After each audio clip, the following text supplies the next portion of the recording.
امریکہ اور نیٹو کے درمیان گرین لینڈ پر ابتدائی معاہدہ طے پا گیا ہے۔ معاہدہ برطانیہ کے سائپرس معاہدے کی طرز کا ہوگا۔ صدر ٹرمپ اور نیٹو کے سیکرٹری جنرل مارک رٹے نے گرین لینڈ اور پورے خطے کے لیے معاہدے کے فریم ورک پر اتفاق کر لیا۔ معاہدے کے تحت دوستو امریکہ کو گرین لینڈ کے چند منتخب علاقوں میں اختیارات حاصل ہوں گے، جبکہ وہ اس کے معدنی وسائل میں بھی حصے دار ہوگا۔ روس اور چائنا کسی بھی صورت اس معاہدے میں مداخلت نہیں کر سکیں گے۔ امریکہ وہاں اپنا جدید گولڈن ڈوم سسٹم بھی نصب کرے گا۔ صدر ٹرمپ کا کہنا تھا کہ اگر یہ معاہدہ حتمی شکل اختیار کر لیتا ہے تو یہ امریکہ اور تمام نیٹو ممالک کے لیے فائدہ مند ثابت ہوگا۔ اس موقع پر صدر ٹرمپ نے یو ٹرن لیتے ہوئے یورپی ممالک پر ٹیرف عائد کرنے کی دھمکی واپس لے لی۔ سوشل میڈیا پلیٹ فارم پر ان کا لکھنا تھا کہ اگلے ماہ نیٹو پر کوئی نیا ٹیرف نہیں عائد کیا جائے گا۔ اس معاہدے کے تحت دوستو فوجی مشقیں، انٹیلیجنس مشن اور تربیتی سرگرمیاں بغیر ڈنمارک کی اجازت لیے انجام دے سکے گا۔ اس سے پہلے صدر ٹرمپ نے کہا تھا کہ وہ گرین لینڈ کو خریدنا چاہتے ہیں، اسے کرائے پر لینا نہیں چاہتے۔ انہیں نایاب معدنیات کی ضرورت نہیں ہے۔ انہوں نے وعدہ کیا کہ وہ اس جزیرے پر اب تک کا سب سے عظیم سنہرا گنبد تعمیر کریں گے۔ دوسری طرف دوستو روسی صدر پیوٹن نے بھی واضح کر دیا ہے کہ گرین لینڈ کی ملکیت کا معاملہ امریکہ اور ڈنمارک آپس میں حل کر لیں، روس کو کوئی اعتراض نہیں ہوگا۔ اس کے علاوہ چائنا نے بھی کہا ہے کہ امریکی صدر کا بورڈ آف پیس اقوام متحدہ کی جگہ نہیں لے سکتا۔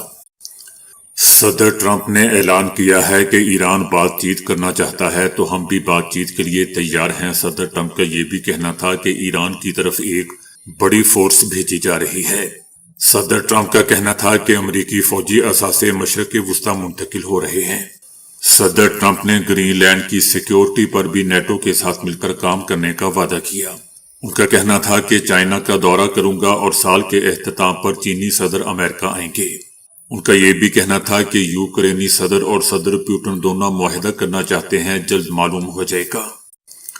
امریکہ نے 78 سال کے بعد عالمی ادارہ صحت یعنی WHO کے ساتھ باضابطہ طور پر دوستو دستبرداری اختیار کر لی ہے۔ یہ فیصلہ فوری طور پر نافذ ہو گیا ہے، جس سے امریکہ کا WHO کے ساتھ عملی تعلق بالکل ختم ہو چکا ہے۔ امریکی حکومت کا کہنا تھا کہ عالمی ادارہ صحت یعنی WHO نے کرونا وبا کے دوران مناسب طریقے سے کام نہیں کیا۔ ادارے میں سیاسی اثرات اور اصلاحات نہ ہونے کی وجہ سے وہ امریکہ کے مفادات کا تحفظ نہیں کر پایا۔ دوسری جانب دوستو عالمی ادارہ صحت یعنی WHO کا کہنا ہے کہ اصل بات یہ نہیں ہے، بلکہ امریکہ پر 130 سے 270 ملین ڈالر سے زائد واجبات ابھی بقایا جاتے ہیں اور یہ تنازعہ کا حصہ ہے۔ امریکہ کا کہنا ہے کہ اب وہ WHO کی بجائے مستقل طور پر دیگر ممالک کے ساتھ دو طرفہ معاہدوں پر کام کرے گا، جیسا کہ امراض پر نگرانی اور ویکسین کے مسائل۔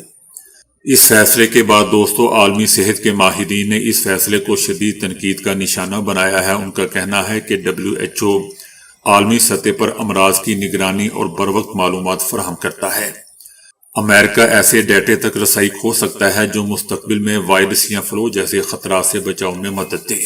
یاد رہے دوستو کہ عالمی ادارہ صحت میں 1948 میں امریکہ نے شمولیت اختیار کی تھی اور اس کے بڑے مالی معاونین میں سے ایک تھا، جو کہ ادارے کا کل 18% تک ادا کرتا تھا۔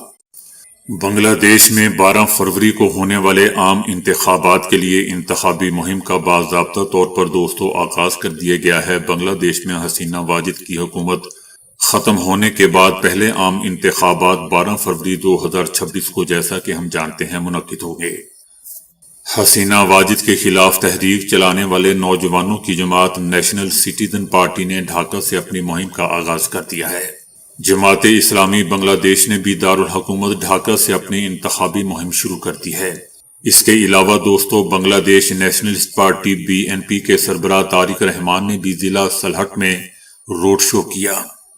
دوسری جانب پابندی عائد ہونے کے باعث سابق بنگلہ دیشی وزیر اعظم حسینہ واجد کی جماعت عوامی لیگ انتخابی دوڑ سے باہر ہے۔ مودی سرکار نے مقبوضہ وادی میں سچ بولنے والے صحافیوں کو تھانوں میں گھسیٹ کر خوف کی فضا مسلط کرتی ہے۔ مقبوضہ وادی میں مساجد کے منتظمین کی معلومات جمع کرنے کی مہم کو منظم دباؤ قرار دیا جا رہا ہے۔ برطانوی میگزین کا کہنا ہے کہ مودی کی حکومت پر مقبوضہ وادی میں صحافیوں کو تھانے طلب کرنے پر شدید رد عمل کا سامنا ہے۔ مساجد کی پروفائلنگ کی خبر شائع کرنے پر سری نگر میں صحافیوں کو سائبر پولیس نے طلب کر لیا۔ صحافیوں پر بے جا پابندیوں سے مودی نے مقبوضہ وادی میں صحافت کو عملاً یرغمال بنا رکھا ہے۔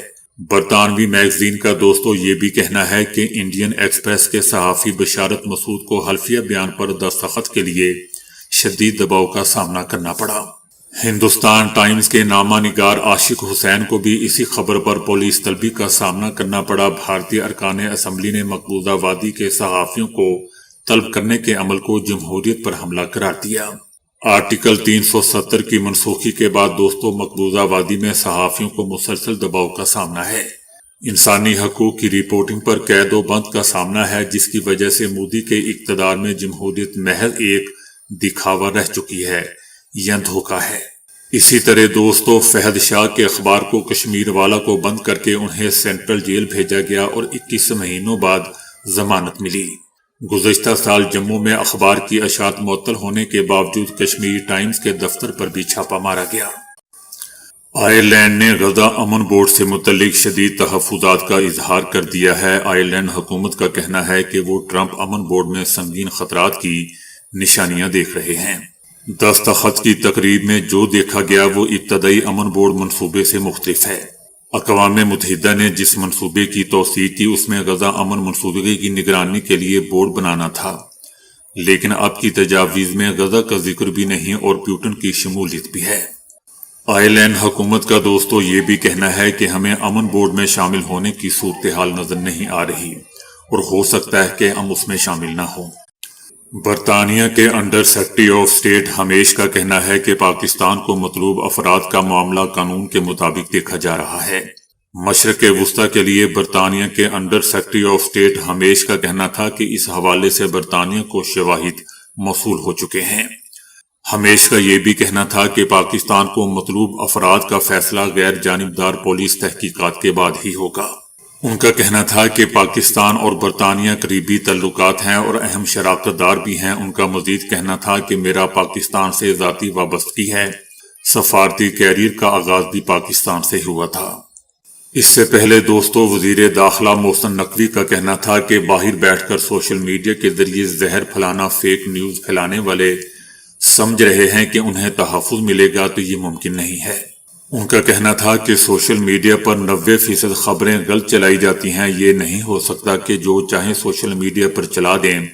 سوشل میڈیا پر غلط خبر پر کریک ڈاؤن ہوگا۔ وزیر داخلہ کا دوستو یہ بھی کہنا تھا کہ ہم ٹی وی چینلز کو کیوں غلط نہیں کہتے، کیونکہ وہ ایک سسٹم کے تحت چل رہے ہوتے ہیں۔ اگر کوئی ٹی وی چینل غلط خبر چلاتا ہے تو اس کو جرمانہ ہوتا ہے۔ جو فیک نیوز پھیلا رہا ہے ان کے خلاف کارروائی ضرور ہوگی۔ ان کا کہنا تھا کہ سوشل میڈیا پر کسی کی تذلیل کی اجازت نہیں دیں گے۔ قومی سلامتی کے معاملے پر کوئی سمجھوتا نہیں۔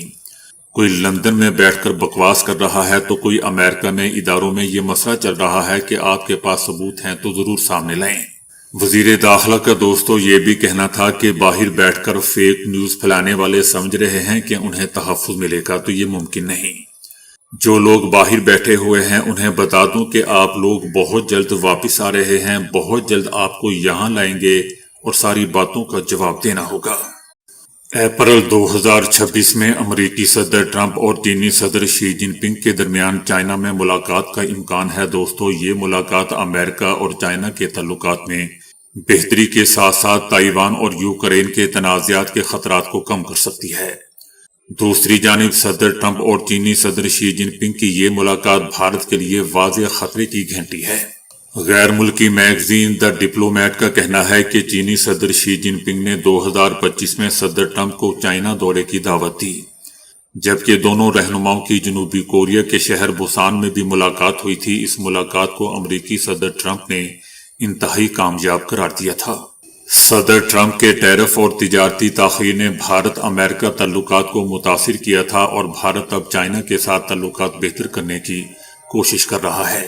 صدر ٹرمپ نے دوستو نومبر 2025 میں G2 کی اصطلاح استعمال کی تھی اور امریکہ اور چائنا کو دو عظیم طاقتیں قرار دیا تھا۔ صدر ٹرمپ اور پاکستان کے تعلقات کے باعث بھارت اور امریکہ تعلقات متاثر ہو رہے ہیں۔ انٹرنیشنل اور بھارتی ماہرین کا بھی کہنا ہے کہ بھارت کو اپنی پالیسی میں فوری اصلاحات کرنا ہوگی، ورنہ وہ عالمی سطح پر تنہا اور کمزور ہو جائے گا۔ G2 کی اصطلاح اور امریکی اور چینی صدور کی ملاقات بھارت کے لیے دوستوں واضح خطرے کی ایک گھنٹی ہے جو کسی بھی وقت بج سکتی ہے۔ امریکہ نے ایران کی جانب بڑی فورس روانہ کر دی ہے جس میں جنگی بحری جہاز اور طیارے شامل ہیں۔ صدر ٹرمپ کا کہنا تھا کہ ہماری بڑی فورس ایران کی جانب رواں دواں ہے، بہت سے جہاز ایران کی طرف جا رہے ہیں اور ہم ایران کے قریب اور احتیاطی طور پر فورس تعینات کر رہے ہیں، دیکھتے ہیں کہ آگے کیا ہوتا ہے۔ ٹرمپ کا دوستوں یہ بھی کہنا تھا کہ انہوں نے ایران پر گہری نظر رکھی ہوئی ہے، ایران کو کہا تھا کہ اگر پھانسیاں دی تو کارروائی کریں گے۔ میری دھمکی کے بعد ایران نے پھانسیاں منسوخ کر دیں۔ صدر ٹرمپ نے یہ بھی واضح کیا کہ اس فوجی نقل و حرکت کا مطلب یہ نہیں ہے کہ امریکہ لازمی طور پر فوجی کارروائی کرے گا۔ بتایا جا رہا ہے کہ امریکی فوج ساز و سامان کے ساتھ مشرق وسطی کی جانب روانہ ہو چکی ہے اور اس میں طیارہ بردار بحری جہاز USS ابراہم لنکن، جنگی بحری جہاز اور جنگی طیارے شامل ہیں۔ اس سے پہلے صدر ٹرمپ نے یہ بھی کہا تھا کہ وہ ایران کے خلاف مزید فوجی کارروائی نہیں کریں گے، تاہم اگر ایران نے اپنا جوہری پروگرام دوبارہ شروع کیا تو امریکہ جواب دے گا۔ عالمی سطح پر بھارتی مظالم کا پردہ چاک ہوتے ہی مودی ایک مرتبہ پھر پاکستان فوبیا کا شکار ہو گیا ہے۔ آذربائیجان میں اقلیتوں پر بھارتی مظالم کے خلاف پہلی عالمی کانفرنس ہونے جا رہی ہے جس میں شرکاء نے شدید اظہار تشویش کیا ہے۔ آذربائیجان میں اقلیتوں کے خلاف بھارت کی جابرانہ پالیسیوں پر پہلی عالمی کانفرنس کا انعقاد کیا گیا۔ عالمی کانفرنس بھارتی درندگی کو عالمی انسانی حقوق کے ایجنڈے میں تبدیل کرنے کا واضح اشارہ ہے۔ 1984 کے فسادات میں بھی 8 سے 17 ہزار سکھوں کے منظم قتل پر ریاستی خاموشی سوالیہ نشان ہے۔ 50 ہزار سے زائد سکھ ہجرت پر مجبور ہوئے، جبکہ 1980 اور 90 تک بے تحاشا جبری گمشدگیاں اور ماورائے عدالت قتل کیے گئے۔ پاکستان کی مؤثر اور متوازن خارجہ پالیسی اور بھارتی مظالم کے خلاف آواز بلند ہونے پر انڈیا کا گودی میڈیا دوستوں تلملا اٹھا ہے۔ عالمی کانفرنس کے بعد گودی میڈیا نے پاکستان، ترکیہ اور آذربائیجان پر من گھڑت الزامات لگا دیے، جیسا کہ وہ ہمیشہ سے کرتا ہے۔ مقبوضہ وادی کے موقف پر بھی بھارتی میڈیا نے آذربائیجان پر پاکستانی بیانیہ اپنانے کا الزام لگا دیا۔ اس سے پہلے کینیڈا سمیت دوستوں بیشتر ممالک سکھ رہنماؤں کو مارنے میں بھارتی سرپرستی کے شواہد بھی کینیڈا پیش کر چکا ہے۔ جرمنی، برطانیہ اور ترکیہ کے بعد ایران میں بھی غیر قانونی مہاجرین کے خلاف دوستوں گھیرا تنگ ہو گیا ہے۔ افغان میگزین افغانستان انٹرنیشنل کی رپورٹ میں بتایا گیا ہے کہ ایران کی جیل میں غیر قانونی افغان مہاجر سمیت 7 قیدیوں کو پھانسی دے دی گئی ہے۔ قیدیوں کو منشیات کے مختلف مقدمات میں جرم ثابت ہونے پر ایرانی عدلیہ نے سزائے موت سنائی تھی۔ انسانی حقوق کی بین الاقوامی تنظیموں کا کہنا ہے کہ ایرانی حکومت نے 2025 میں غیر قانونی اور سنگین جرائم میں ملوث 85 افغان افراد کو سزائے موت کا مرتکب قرار دیا تھا۔ افغان مہاجرین کی غیر قانونی سرگرمیوں کے پیش نظر ایران سے ملک بدری کا عمل تیز ہو چکا ہے۔ روزانہ ہزاروں غیر قانونی افغان مہاجرین ایران سے ملک بدر کیے جا رہے ہیں۔ بتایا جا رہا ہے کہ طالبان رجیم کی پشت پناہی میں سرگرم افغان منشیات اور انسانی اسمگلنگ نیٹ ورکس اب محض علاقائی ہی نہیں بلکہ بین الاقوامی سطح پر خطرہ بن چکے ہیں۔ جی ہاں دوستو، اب چونکہ طالبان پسند نہیں ہے، اب ان کے خلاف پروپیگنڈا شروع ہو چکا ہے۔ پوری دنیا میں پروپیگنڈا شروع ہو چکا ہے۔ صدر ٹرمپ نے کینیڈا سے غزہ بورڈ آف پیس میں شامل ہونے کی دعوت واپس لے لی ہے۔ صدر ٹرمپ نے ورلڈ اکنامک فورم میں کہا کہ وہ وزیر اعظم مارک کارنی کو غزہ کے لیے ان کے بورڈ آف پیس اقدام میں شامل ہونے کی دعوت واپس لے رہے ہیں۔ صدر ٹرمپ کا کہنا تھا کہ مارک کارنی کو اس اقدام میں شامل ہونے کے لیے بلایا گیا تھا۔ ان کا یہ بھی کہنا تھا کہ بورڈ آف پیس کینیڈا کی شمولیت کے حوالے سے اپنا دعوت نامہ واپس لے رہا ہوں، کیونکہ بورڈ آف پیس دنیا کے بااثر ترین رہنماؤں کا فورم ہے، نہ کہ عام قسم کے لوگوں کا۔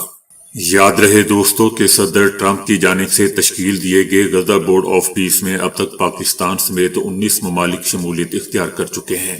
اب تک پاکستان، قطر، سعودی عربیہ، ترکیہ، انڈونیشیا، بحرین، مصر، اردن، قازقستان، ازبکستان اور متحدہ عرب امارات بورڈ میں شمولیت اختیار کر چکے ہیں۔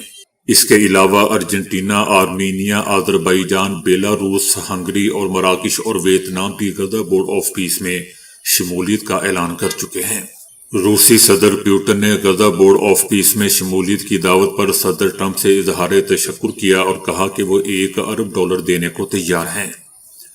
ہم عالمی استحکام کی ہر کوشش میں تعاون کریں گے۔